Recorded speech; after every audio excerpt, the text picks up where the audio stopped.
ارزیابی تاریخ و تمدن گذشته ما باید نه به تزاید راه داد نه به افراط و تفرید نباید باشه.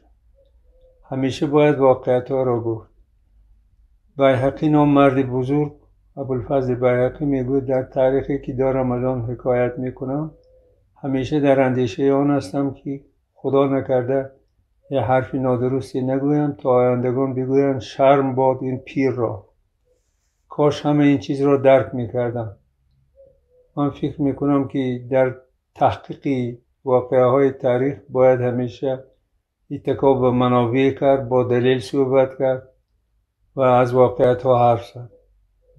این وقتی که تاریخ ایدئولوژی کردن کمونیستا تلاش‌هایی شد که از تاریخ یه چیزی تاریخی سازن که به اصطلاح لنین میگفت که در گذشته ما دو فرهنگ داریم. یکیش فرهنگی که پرولتاریات بود و یکیش فرهنگ خرافاتی جدا میکردن. این کار نباید کرد. باید واقعیت ها را گفت.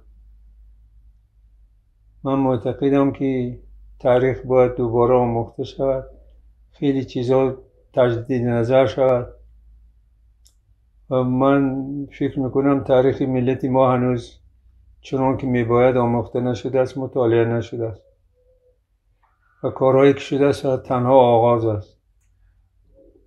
کتاب استاد غفورов کتاب بسیار خوب است.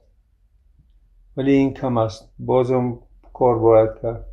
مثلا روس‌ها چنان ملیگرا تربیه میکردند که مثلا لیخچاف میگفت بزرگتر از ادبیات روس ادبیات نیست. خب طبیعی است که کسانی مثل ما فکر میکرد که ما که کمتر نیستیم از اونا. من یادم هست که استاد آسمی یک بار من تاکید کردن که چی پوشکین از فردوسی کم است یا لرمونتوف از فردوسی کم است. استاد مومن شاه هم بودن. من گفتم که اینها هیچ قابل قیاس با فردوسی نیستن. اینا بیچاره‌اند در نزد فردوسی. و واقعا هم همین است. ما باید اگر افتخار ملی در سببش شاید تربیه خانوادگی هم باشد. سببش خیلی چیزهای دیگه هم باشد. معرفت عمومی باید باشد. من فکر میکنم کسایی که سواد کامل داشتن و معرفت داشتن اونا همه ملت و ملیگرا به معنای خوبی این واژه بودن. ملتشان دوست می‌داشتند و ملتشان در چارچوب تمام ملت‌های جهان پیشرفتش می‌خواستند. شاید در همان روزگار احمدی دانش بزرگتر از احمدی دانش کسی در جهان نبود. بی‌نظیر بود.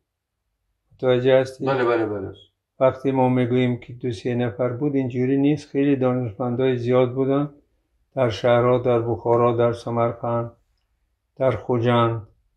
ما داشتیم شخصیت‌های بزرگ و در نسبت دیگرها کمتر نبودیم. این یک. دیگر این که ما بعد از شوروی آمد و گفت همه بی سواد بودن ما با سواد کردیم. این حرفی مفت است. این حرفی بی معنی است. همینطور چیزی نبود. در یک روستای تاجیک نشین مثلا شاید یک کسی با نام ملا تمام معرفت به مردم میرساند. معرفت یا چیزی این نیست که دیپلم داشته باشه گویی من با سواد هستم. اینجوری نیست. دیپلم کم است برای سواد. خودی سواد لازم است.